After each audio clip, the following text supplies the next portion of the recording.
Hello everyone, সবাই কেমন আছেন? আমরা কিন্তু ফাটাফাটি আছি। আজকের দিনটা আমার জন্য স্পেশাল একটা দিন, তবে আজকের থেকে কালকের দিনটা আরও বেশি স্পেশাল হবে। যদিও বা আমি পরে জানাবো কেন সেই স্পেশাল দিন, পরে বা জানাবো। কারণটা আমি বলছি না, আমি পরেই বলবো। আমরা কিন্তু কলকাতায় এসে গেছি, আমি আর বেবোকে নিয়ে এসেছি। ছোট খুব কান্নাকাটি করছিল আসবে বলে, নিয়ে আসিনি কারণ আমরা একটা কাজে এসেছি। আর সত্যি বলতে কি, আমরা কিন্তু ছুটি কাটাতে, গরমের ছুটি কাটাতে একদমই আসেনি কলকাতা। কারণ কলকাতায় গরমের ছুটি কাটাতে কেউ আসে নাকি? একদমই নয়, আমরা একটা কাজে এসেছি। যাই হোক, তো কলকাতা এলাম, এসেই দেখলাম একটু নিউ মার্কেটে ঢুকলাম আর কি, কিছু কেনাকাটা করব বলে। সবাই যে খুব বলা বলি করছিল না যে নিউ মার্কেটের সমস্ত দোকান ভেঙে দিয়েছে, কোনো দোকান নেই, সব উৎখাত করে দিয়েছে, কিন্তু সেরকম কিছু নয়।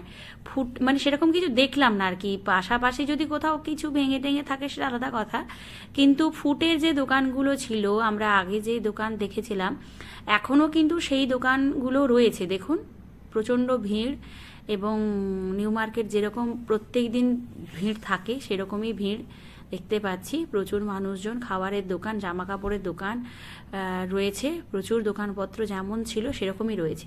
বাকি অবৈধ যদি কিছু দোকান বা যেগুলো সরকারি জায়গার উপরে যেগুলো পার্মানেন্টলি যারা দোকান করেছে, হয়তো সেগুলো ভেঙেছে, যদিও বা আমার জানা নেই বা আমার চোখে আপাতত সেরকম কিছু পড়ছে না।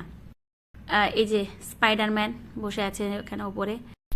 আর নিউ মার্কেটে তো প্রচুর খাওয়ার দোকান, আর এই সমস্ত খাবারের দোকানগুলো দেখলে বেবোর আবার বেশি খিদে পেয়ে যায়। আমরা এখানে কোথায় খেতে এসেছি বলো? তোমাকে যে নিয়ে এসেছি কলকাতা নিউ মার্কেটে, ভালো ভালো এখানে দোকানে যে খাওয়াচ্ছি, যে বলো খুশি হয়েছে? হ্যাঁ, খাবারটা পেয়ে গেলে খুশি না? ভালো ভালো, হ্যাঁ, খেতে খুব ভালো লাগে। তাই তো ওর ডিমান্ড ছিল ক্রিসপি চিকেন বার্গার খাবে, তো অর্ডার দিলাম ক্রিসপি চিকেন বার্গার। আর আমি নিলাম গন্ধরাজ মোমো। সত্যি গন্ধরাজ মোমো অসাধারণ খেতে হয়েছিল। আর খুব যে একটা বেশি দাম তাও নয়, 120 টাকা, 120 টাকায় 6 পিস দিয়েছিল, এবং সাইজগুলোও বেশ বড় বড়।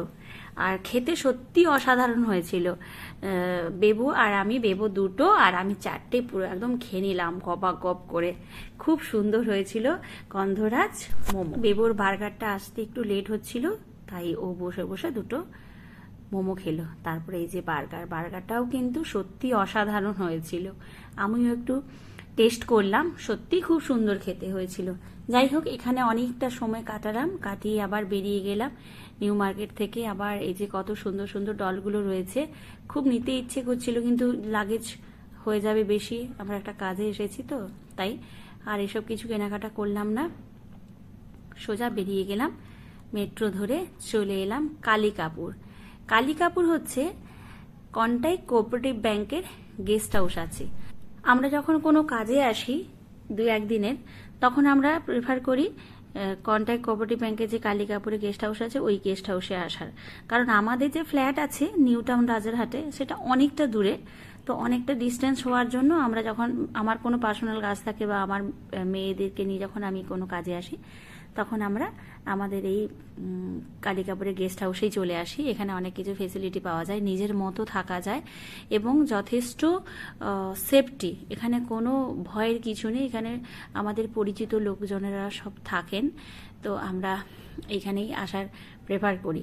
আর অনেক সময় কি হয়, আমার পছন্দের বা বাচ্চার কোনো পছন্দের রান্নাও আমরা কিচেনে গিয়ে রান্না করে নিতে পারি। তো এসে যেমন আমি এক কাপ ব্ল্যাক কফি খেলাম, তো এই সমস্ত ফেসিলিটিসগুলো এখানে পাওয়া যায়। তো এটাই ছিল আজকে আমার ব্লগ। আমরা পৌঁছে গেছি কন্টাক্ট কোঅপারেটিভ ব্যাংকের গেস্ট হাউস, কোথায়? কালিকাপুরে। তো এখানেই আজকে আমরা রাত্রে থাকবো। এসি আছে, এখন সব রুমেই এসি আছে, তো খুব সুন্দর। আমি আর আমার মেয়ে এখানে থাকবো, দেবো। ফ্রেশ হয়ে নিয়ে বেবো গানের প্র্যাকটিসে বসে পড়েছে। তো কেমন লাগলো আজকের আমার এই ব্লগটি অবশ্যই কমেন্ট করে জানাবেন। আবার দেখা হবে নতুন কোনো ব্লগ নিয়ে। Bye bye.